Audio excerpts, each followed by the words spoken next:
गणना की हमारी वर्षों पुरानी मांग को इस सरकार ने कोई ऐसे ही नहीं मांगा। ये कोई ऐसे ही सेंसस शरणम गच्छामि नहीं हुए। ये भारी दबाव, जन दबाव और जिस आइडिया के आने का, पुष्पित पल्लवित होने का समय आ जाता है, उस आइडिया को दुनिया की कोई ताकत रोक नहीं पाती। जब एक बार मनाही हो गई इस सरकार के द्वारा कि हमारा कोई इरादा नहीं है कास्ट सेंसस कराने का, तब जाके सभी पॉलिटिकल पार्टीज के प्रेसिडेंट को तेजस्वी जी ने खत लिखा और यह आह्वान किया कि आप हमारे इस मुद्दे के साथ आइए। और नीतीश कुमार जी की स्वीकारोक्ति है संसद के बाहर प्रेस को संबोधित करते हुए कि यह तो तेजस्वी जी का ही प्रस्ताव था कि हम लोगों को चल के प्रधानमंत्री और गृह मंत्री से मिलना चाहिए। और आज लोग श्रेय ले रहे हैं। तो मैं समझता हूं कि किसी भी तरह की गैर बराबरी से निपटने के लिए हमको न सिर्फ अवसर में समानता के सिद्धांत को मानना है, बल्कि हमें उनकी अवस्थाओं में भी समानता कैसे आए, क्योंकि यह तो हजारों साल तक इस विचार के साथ खड़े होने की जरूरत है और अभी 75 साल भी नहीं हुए और चारों तरफ से ऐसा लगता है कि इसको नोच खसोट दिया जाएगा। ये बहुत शैशवावस्था में है, इसको बहुत पैम्परिंग की जरूरत है। और जो डॉक्टर लोहिया कहते थे कि संसोपा ने बांधे गांठ, पिछड़ा पावे 100 में 60, राष्ट्रपति का बेटा हो या भंगी की हो संतान, बिरला या गरीब का बेटा, सबकी शिक्षा एक समान। तो जब तक हम समान शिक्षा नहीं देंगे तो समान प्रतियोगिता का भी कोई बहुत औचित्य नहीं रह जाएगा। एक अमेरिकी कवियत्री हुई विलकॉक्स, उनकी एक कविता है, उसका उन्वान है in India's dreamy land, Bharat की स्वप्निल धरती पर। और वो कहती है कि in India's land one listens aghast for each caste yells at a lower caste and the Britisher yells at them all. कि भारत में उन्हीं की सुनी जाती जो चीखते और चिल्लाते हैं, क्योंकि हर जाति अपने से एक दुर्बलतर जाति ढूंढ लेती है और उस पर धौंस जमाती है। लेकिन क्या विचित्र बात है कि ब्रिटिशर इन सबको हिकारत भरी दृष्टि से देखते हैं। तो हमको जो ये एक तथाकथित अगड़ी जाति से अपने काम की वैधता लेने की एक बीमारी है, इससे भी मुक्त हो जाना चाहिए। कोई आपको एप्रिसिएट करने के लिए तैयार नहीं। अभी इटावा की घटना आपने देखी, ये सारी बातें एक दूसरे से लिंक्ड हैं। विश्वविद्यालय की बातें समाज तक क्यों नहीं पहुंच पा रही हैं? आजादी की लड़ाई में तो सबके बीच एक साम्य था। यूनिवर्सिटी खोलते थे हमारे नेता। अब मौलाना आजाद को देख लीजिए, जाकिर हुसैन को देख लीजिए, अली बिरादरान को देख लीजिए, हजरत मोहानी को देख लीजिए, मालवीय तक को देखिए, और बहुत दूर जाने की जरूरत नहीं है। इसी सिवान में एक घर का नाम है आशियाना, मौलाना मजहरूल हक साहब का घर। वहाँ पर सरोजनी नायडू से लेके मोतीलाल नेहरू से लेके मदन मोहन मालवीय, न जाने कितने जंगे आज़ादी के दीवाने वहाँ आके ठहरे। आज वक्फ के नाम पर क्या क्या हो रहा है? 16 बीघा जमीन मजहरूल हक साहब ने सदाकत आश्रम बनाने के लिए दान कर दिया, एक तरह से वक्फ कर दिया। बात उद्देश्य की पूर्ति के लिए। और आप मुंह चिढ़ा रहे हैं। पूरा गांधी मैदान किसी फकीर का दिया हुआ, और सारे बड़े कांग्रेसी नेता जेल में ठूस दिए गए 42 के आंदोलन में, जिसका सर्व प्रमुख नारा भारत छोड़ो, अंग्रेजों भारत छोड़ो, किनका दिया हुआ? महान सोशलिस्ट नेता यूसुफ मेहर अली का दिया हुआ। तो इसलिए हम लोग यह समझें कि हमारी लड़ाई कोई और आके नहीं लड़ेगा, और सिर्फ सक्रिय राजनीति नहीं, बल्कि वैचारिक समृद्धि भी ढूंढने के लिए हमको किसी और के आंगन में जाने की जरूरत नहीं है। 32 साल की उम्र में 1962 में लोकसभा का चुनाव जीता किशन पटनायक साहब ने। आज उनकी जयंती है। हम सब उनको नमन करें। उनकी एक किताब है भारत शूद्रों का होगा, किसानों की दुर्दशा पर भी और बुद्धिजीवियों की स्थिति पर भी विचार करते हुए कि विकल्पहीन नहीं है दुनिया। ये बात जरूर है कि आज पूंजी का दबाव है और आवारा पूंजी ज्यों-ज्यों लोकतंत्र की जड़ें गहरी होती गई, आम लोगों को लोकतंत्र से परे धकेला गया। ज्यों-ज्यों लखनऊ पटना की स्वायत्तता सियासत में बहाल हुई, चीजें कहीं और से निर्देशित, नियंत्रित और संचालित होने लगी। इसी इलाके से आने वाले धनिकलाल मंडल जी ने स्पीकर हुए, भूपेंद्र बाबू ने अर्के बनाया कि चाहे कोई भी अपर कास्ट का लेजिस्लेटर क्यों नहीं हो, और वो जब एक अति पिछड़े समाज के व्यक्ति की अध्यक्षता में सदन में होगा तो उनकी अनुमति से बोलना पड़ेगा। ये सोच थी हमारे पुरखों की। और आज हम लोग जो है पेशेवर प्रबंधक जगह जगह घूम रहे हैं और पेट वर्कर का कॉन्सेप्ट पॉलिटिक्स में लेके आगे, इन सब से निजात पाना है हमको, आपको, और बहुत चौकस और चौकन्ना रहना है। इगरसोल कहते थे eternal vigilance is the price of liberty. स्वतंत्रता, सतत सतर्कता और सजगता की मांग हमसे करती है।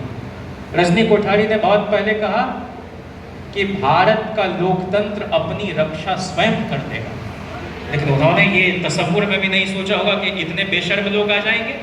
पूरा का पूरा चुनाव आयोग ऐसा मालूम पड़ता है कि भांगड़ा और भारतनाट्यम कर रहा है भारत सरकार। क्या 1952 से लेकर ये 2025 कभी चुनाव आयुक्त की साख पर इस कदर बट्टा नहीं लगा था जिस तरह से इन लोगों ने लगवाए। किसी संस्था की स्वायत्तता नहीं रहने दी गई। चीफ जस्टिस को बाहर कर दिया उसकी नियुक्ति प्रक्रिया से।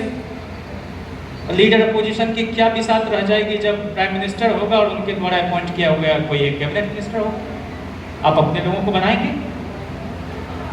तो इसलिए मित्रों, हम लोगों की मांग और तेजस्वी जी ने दोहराया कि हम अपर जुडिशरी में रिजर्वेशन की मांग करते हैं, हम ठेकेदारी में भी आरक्षण की मांग करते हैं, और ये मांगे जब तक पूरी नहीं होगी, हमारी कोई भी कवायद हो जाए अदालत में उसको लटका दिया जाएगा। आरक्षण तो जननायक कर्पूरी ठाकुर जी ने 1978 में दिया, 3% सभी जाति बिरादरी की महिलाओं को, 3% आर्थिक रूप से विपन्न लोगों को, 12% अति पिछड़ों को, 8% पिछड़ों को। और क्या क्या नहीं कहा गया कर्पूरी जी को। MA BA पास करेंगे, कर्पूरिया को पास करेंगे। ये आरक्षण कहां से आई? कर्पूरिया की माई भी आई। और ठीक वही कालखंड है जब उत्तर प्रदेश में रामनरेश यादव जी ने 15% आरक्षण दिया था पिछड़ों को, और बाबू जगजीवन राम जी वहां उप प्रधानमंत्री की हैसियत से केंद्र में क्या नारा दिया इन लोगों ने। मतलब इनकी रचनात्मकता देखिए, इनकी सृजनात्मकता देखिए, और इनकी बेहाई इंतहा देखिए कि दिल्ली से चमड़ा भेजा संदेश, कर्पूरी केश बनावे भैंस चरावे राम नरेश। हमारे लोगों को कदम कदम पर जिल्लत और जलालत का सामना करना पड़ा, लेकिन वो डगमगाए नहीं, इन आलोचनाओं की परवाह नहीं की, और 12 साल तक आरक्षण की सीमा नहीं बढ़ी। और 78 में उस आरक्षण के खिलाफ जो पहली बैठक लाला लाजपत राय भवन पटना में हुई, उस बैठक की अध्यक्षता नीतीश कुमार जी ने की, और ये कहा कि समाज बटेगा इस तरह से। मतलब आज जो RSS का आदमी बोल रहा है वह भाषा नीतीश कुमार जी 1978 में बोल रहे हैं। कभी परिवर्तन के वाहक नहीं रहे। जो शरद जी कहते थे कि ऊपर चाटो नीचे काटो, प्रभुत्वशाली वर्ग के सामने शीश नवाओ, और जो आपसे कमजोर है उसको हरकाओ। जिस लड़ाई को लालू प्रसाद जी ने आगे बढ़ाया, उस लड़ाई को फिर से उसी पुनरुत्थान वाली ताकत के हवाले कर दिया। फिर लालू प्रसाद जी मुख्यमंत्री हुए तो उन्होंने एक बार फिर से उन पिछड़ों का आरक्षण 8% से बढ़ाकर 12% किया, अति पिछड़ों का आरक्षण 12% से बढ़ाकर 14% किया। फिर राबड़ी जी को मौका मिला, झारखंड के बंटवारे के बाद आदिवासी बाहुल आबादी उधर चली गई, तो अति पिछड़ों का आरक्षण 14% से बढ़ाकर 18% किया। और फिर 2005 के बाद 18 साल तक आरक्षण की सीमा नहीं बढ़ी। ये सीमा बढ़ती तो नौकरियों में आपके हमारे लोग दिखाई पड़ते। ये सचिवालय का अगराइजेशन नहीं हो चुका होता, हर महकमे में वही लोग दिखते। ये तो एक मुखौटा है, जैसा मंगनी बाबू कहते हैं। तो तेजस्वी जी के सत प्रयास से बिहार में जाति आधारित गणना हुई और उसकी रोशनी में आरक्षण की सीमा एक बार फिर से बढ़ाई गई। दलितों का 16% से बढ़ाकर 20% हुआ, आदिवासियों का 1 से बढ़ाकर 2% हुआ, पिछड़ों का 12% से बढ़ाकर 18% हुआ और अति पिछड़ों का 18% से बढ़ाकर 25%, कुल 65% आरक्षण। मांग तो उसी समय हुई थी कि केंद्र को कहा जाए इसको 9वीं अनुसूची में डाले गए ताकि अदालती अड़चन से एक हद तक उसको मुक्ति मिले। अब तो डबल इंजन की सरकार है, दोनों जगह आप हैं। और विजय चौधरी जी जो है चबा चबा के बोलते हैं कि नहीं, यह तो कानून ही वजूद में नहीं है, कैसे इसको डाला जाए। तो आपको इतनी समझदारी तो होगी कि एक दिन का विशेष सत्र बुलाइए, 65 की जगह 66% कर दीजिए, 85% कर दीजिए, नया कानून अस्तित्व में आ जाएगा, उसको भेजिए। अगर केंद्र नहीं मानेगा तो केंद्र बढ़ाना होगा, केंद्र के लोग दंगे होंगे कि ये लोग पिछड़ा विरोधी हैं। और आज राज्यसभा की एक बहस पढ़ते हुए हमने पाया कि भूपेंद्र बाबू सवाल उठा रहे हैं कि बिहार में एक दलित का हाथ काट लिया गया सिर्फ इसलिए कि उसने वोट डालने की जुर्रत की। और अब तो 4 करोड़ जो वाजिब मताधिकारी हैं उनको विशेष गहन पुनरीक्षण की प्रक्रिया से गुजरना पड़ेगा। अब बताइए ये क्या तमाशा चलता है? कहां से लाएगा आप आदमी जन्म प्रमाण पत्र, जन्म के स्थान का प्रमाण पत्र? मैंने पढ़े हुए लिखे लोग बहुत कॉन्शस और कॉशस हैं। अब हमको पासपोर्ट बनाना था, रूस जाना था, अब उस पासपोर्ट में चाहिए बर्थ सर्टिफिकेट। अब हमारा जन्म हो गया 89-90 में, अब वो कहाँ से लाए, किस डॉक्टर को, कहाँ रिकॉर्ड नहीं, मैंने नाकों चने चबाने पड़ गए मेरे पिताजी को। तो एक जन साधारण कहाँ से जुटाएगा? और कितने लोग मैट्रिकुलेट हैं इस बिहार में? तो ये एक मतदाता छटनी महाअभियान चलाया जा रहा है और इसका राजनीतिक तरीके से इलाज संभव है। हमेशा जब आपसे राजनीतिक रूप से ये नहीं जीत पाते तो कानून का सहारा, कानून का मैनिपुलेशन, कानून की दुर्व्याख्या, गलत व्याख्या। तो इस वर्चस्व को चुनौती बाबू जगदेव ने दी और वो कहते थे कि समन्वय से शोषकों का फायदा होता है, शोषितों का फायदा हमेशा संघर्ष से होता है। इसलिए चिकनी चुपड़ी बातों में हमको नहीं आना। हमने इस देश को बनाया है। इटावा में आप देखिए, एक पिछड़ी जाति का आदमी वहां कथा पढ़ने गया और उसके साथ क्या सुलूक किया गया, और लगातार बयानात में तब्दीली आ रही है। वह महिला कुछ से कुछ बोल रही है और उसके बयान को सुनने के बाद मुझे उसी वाकये की याद आ जाती है जब कर्पूरी ठाकुर जी जैसे महात्मा पर किस किस तरह का अनशन लगाया गया। आपातकाल के दौरान नेपाल प्रवास में कोई एक अध्यापिका थी, वो बहुत लंबे समय तक बिहार आती रही, लेकिन कर्पूरी जी आरोप मुक्त हुए और उस समय के 2 समाजवादी नेता, एक तो अब इस दुनिया में नहीं है, दूसरे का भी नाम लेने की कोई जरूरत नहीं, इन लोगों की शरारत और कर्पूरी जी को एक बुकलेट लिखना पड़ा, बंटवाना पड़ा, कितना सच कितना झूठ। तो आपसे जब किसी तरह से ये नहीं जीत पाते तो ये बेहया लोग आपका चरित्र हनन तक करते हैं। हमारे समाज की जो बहन बेटियां राजनीति में आती हैं उन पर फब्तियां कसते हैं। तो इसलिए इन लोगों से मुकाबला, ये विश्वविद्यालय की लड़ाई को अब खेत और खलिहान तक ले जाना है। जो शरद जी कहते थे हलों की मूठ पर ले जाना है, वही है हमारा आदमी, वही है हिंदुस्तान का असली आदमी और उससे हमको संवाद करना है। मुझे बहुत खुशी हुई कि आपने इस परिचर्चा में अलग अलग क्षेत्र के लोगों को बुलाया और आप बाकी वक्ता को भी विस्तार से सुनेंगे। कहते हैं कि जिसने पूस की रात देखी ही नहीं वो हल्कू का दर्द भला क्या जाने। इन लोगों के दर्द को महसूस करने के लिए जरूरी नहीं किसी वर्ग में पैदा होना हो, लेकिन फिर आपको महामना बुद्ध भी होना पड़ेगा, आपको उदार चेता विश्वनाथ प्रताप सिंह भी होना पड़ेगा, आपको उदार हृदय अर्जुन सिंह भी होना पड़ेगा। फिर तो हम आपको अपनाने को तैयार, फिर तो हम बढ़ चढ़ के लिए आपके लिए कुर्बानी देने को तैयार। कौन नहीं जानता है कि आज विश्वनाथ प्रताप सिंह जी को उनके सजातीय जितना याद नहीं करते होंगे उतने पिछड़े दलित आदिवासी याद करते हैं, क्योंकि ये यही वीपी सिंह जी थे जिन्होंने अंबेडकर का पोर्ट्रेट संसद भवन के अंदर लगाया, अंबेडकर और नेल्सन मंडेला को भारत रत्न दिया, अंबेडकर के की जयंती पर छुट्टी की घोषणा की।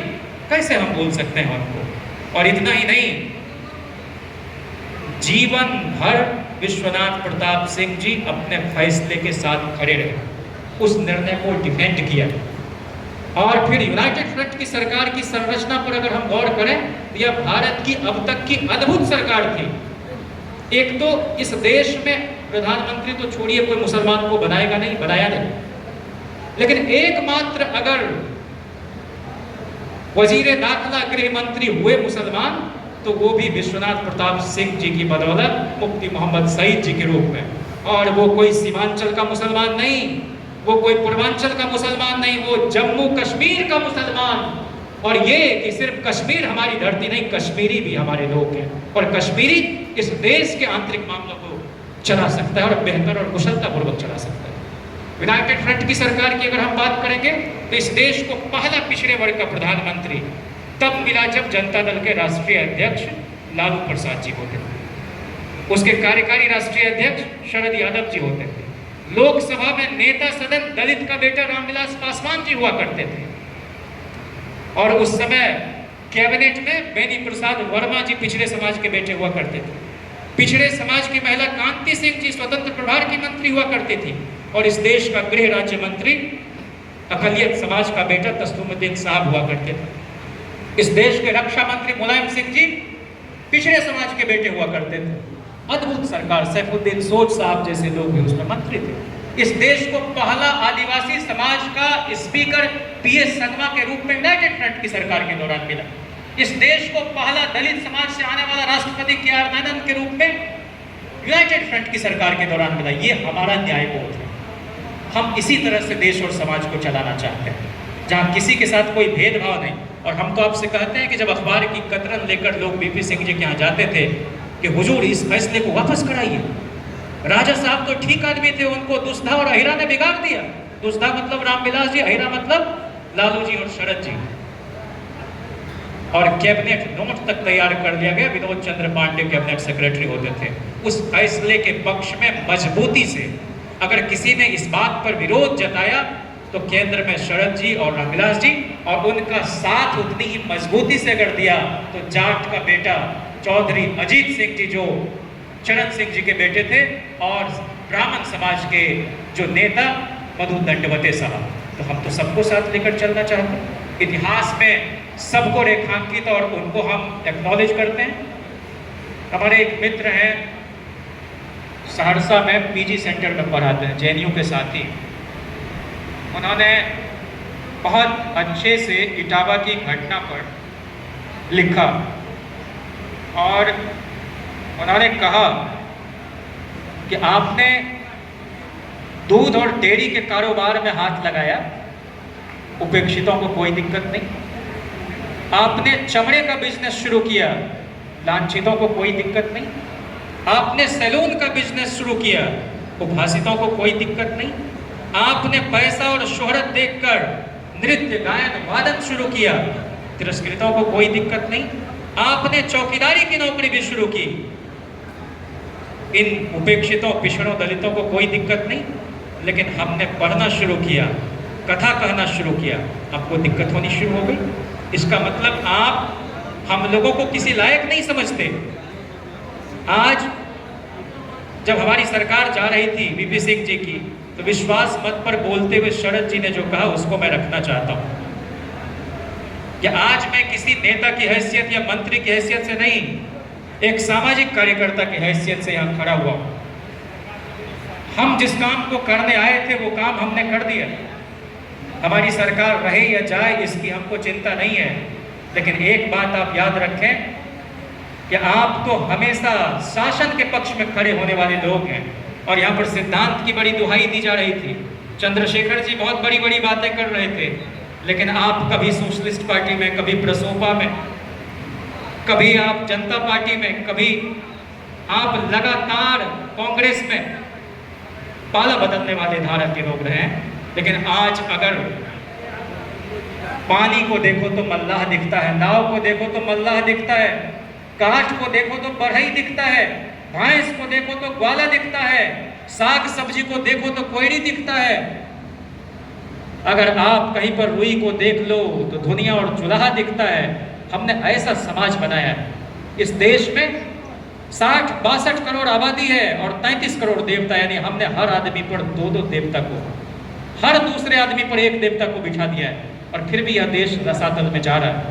हम कोई देवी देवता के खिलाफ नहीं, लेकिन हम सिर्फ इतना कहना चाहते हैं कि जहां यह सदन है वहां तो आपको 20वीं सदी दिखाई पड़ता है, लेकिन बगल में जमुना पार चले जाओ आपको वह 18वीं सदी का प्रतीक दिखेगा। ये तो हमने देश बनाया। इसलिए शोषितों को सारे अधिकार दे दो, लेकिन एक शब्द आएगा लेकिन। इनका 15 मिनट का भाषण होगा, कहेंगे सारे हक दे दो, लेकिन वो लेकिन, और उसके बाद ये अपनी जाति के हित के प्रोटेक्शन में लग जाते हैं। तो इसलिए ये जो एक बारीक बीमारी है, इसको हमको आपको समझना है। इसी मधुबनी से आते हैं एक जितेंद्र कुमार, और जितेंद्र कुमार, इसके साथ मैं खत्म कर रहा हूँ, योगेंद्र यादव और अनिल चमरिया, इन लोगों ने एक न्यूज़ रूम डाइवर्सिटी कंडक्ट किया, ये 2006 में। इसमें इन्होंने लगभग 35 समाचार पत्र और उनके पत्रकारों के बारे में एक सर्वे किया। अब आप देखिए कि क्यों हमारे हितों के एजेंडे अखबारों में, न्यूज़ चैनलों में नहीं दिखाई पड़ते। रिजर्वेशन सिर्फ नौकरी तक नहीं, यही महदूद नहीं है। यह रिपोर्ट यह बताती है कि अपर कास्ट की आबादी 16% है और उनका प्रतिनिधित्व भारत की मीडिया में, मुख्य धारा की मीडिया में 88% है, जिनमें ब्राह्मण, राजपूत, वैश्य और खत्री 86% है, मराठा, जाट और रेड्डी 2%, सिर्फ भूमिहार, त्यागी और ब्राह्मण मिलाकर 45% लोग, जो आपको क्या खबर दिखाई जाएगी, किस पर बहस कराई जाएगी डिबेट में, ये तय कर रहे होते हैं। ये डिसीजन मेकिंग बॉडी का, निर्णय लेने वाली बॉडी का हिस्सा है। एक भी संपादक 315 पत्रकारों में न दलित था न आदिवासी था। 43% आबादी, हालांकि वो 52 से ज्यादा है, उसमें सिर्फ 4% लोग निर्णय लेने की क्षमता में थे। 13.4% आबादी मुसलमान की और इसकी नुमाइंदगी सिर्फ 4%। 2.3% आबादी क्रिश्चियन की, इसका प्रतिनिधित्व 4%।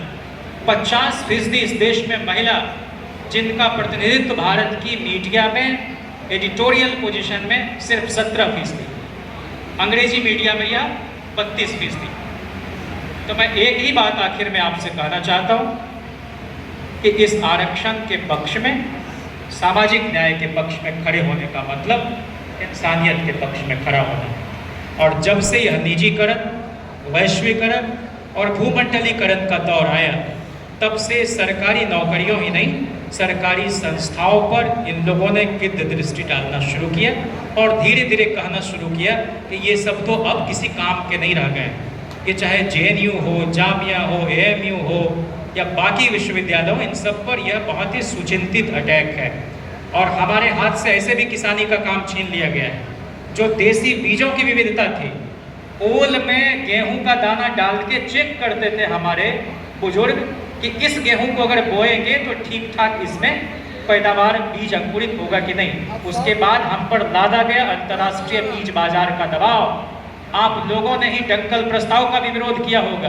तो ये जो विश्व व्यापार संगठन है और अंतर्राष्ट्रीय बीज बाजार है, वो हमसे किसानी का काम भी छीन रहा है। और नरेंद्र मोदी की सरकार ने किसानों के पॉकेट में हाथ डालने का काम किया। जब 700 से ज़्यादा किसानों ने शहादत दी तो किसी तरह से रोका। किसानों के ही बच्चे सीमा पर जाकर अखंडता, एकता और संप्रभुता की भी रक्षा करते हैं। उनको भरी जवानी में इन लोगों ने बेरोजगार करने का काम अग्निवीर के नाम पर किया। तो इन सारी शरारतों और इन सारी बेईमानियों को समझते हुए आपको, हमको बहुत ही सजग सचेत और चौकस और चौकन्ना रहना है और आगामी विधानसभा चुनाव में जो प्रगतिशील और सामाजिक न्याय पसंद ताकते हैं उनके हाथों में बिहार की बागडोर सौंपनी है। तो निश्चित तौर पर जिस लड़ाई की बुनियाद बाबू जगदेव ने, जननायक कर्पूरी ने, डॉक्टर लोहिया ने डाली थी, उस लड़ाई को हम 2-4 कदम और आगे ले जाएंगे। मंगनी बाबू की पीढ़ी ने तो अपने हिस्से का पहाड़ खूब तोड़ा है, थोड़ा बहुत पहाड़ हम लोग भी तोड़ सकें।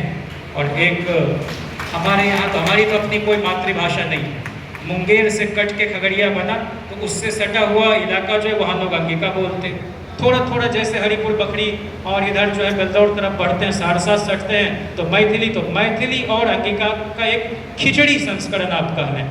लेकिन मंगनी बाबू की शान में एक बात कहते हुए मैं जाना चाहता हूँ और आप लोगों से अपील करते हुए कि हाथी चले गामे गाम, हाथी चले गामे गाम, जिनका हाथी उनके नाम।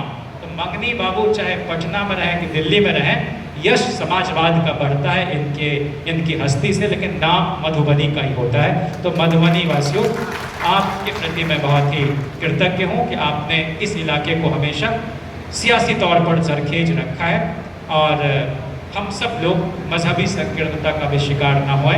जो फिराक गोरखपुरी कहते थे कि मजहब कोई लौटा ले और उसकी जगह दे दे, मजहब कोई लौटा ले और उसकी जगह दे दे, इंसान सलीके के तहजीब करी लगी। बहुत शुक्रिया, आपने मुझे इतनी मोहब्बत से सुना। इनकलाब जिंदाबाद, सामाजिक न्याय जिंदाबाद, जमहूरियत जिंदाबाद, जद्दोजहद जिंदाबाद, व्यक्ति की गरिमा जिंदाबाद, अवसर की समानता जिंदाबाद। बहुत शुक्रिया।